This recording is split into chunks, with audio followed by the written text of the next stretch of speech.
বাংলাদেশের ফুটবল দিগন্তের সূর্য হাসতে শুরু করেছে। হামজা শামিরদের আগমনে দেশের ফুটবলে জাগরণ চলছে। দলকে আরও শক্তিশালী এবং যুগোপযোগী হিসাবে গড়ে তুলতে নিত্য নতুন পরিকল্পনা হাতে নিয়েছে বাংলাদেশ ফুটবল ফেডারেশন।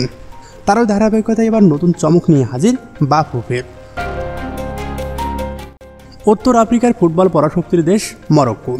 কাতারে অনুষ্ঠিত 2022 ফুটবল বিশ্বকাপে সেমিফাইনাল খেলেছিল আশরাফ হাকিমিরা।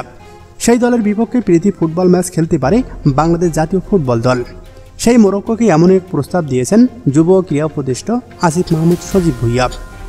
গতকাল মরক্কোর রাজধানী রাবাতে দেশটির ক্রীড়ামন্ত্রী মোহাম্মদ সাদ বেরাদারের সঙ্গে দ্বিপাক্ষিক বৈঠকে এই প্রস্তাব দেন তিনি।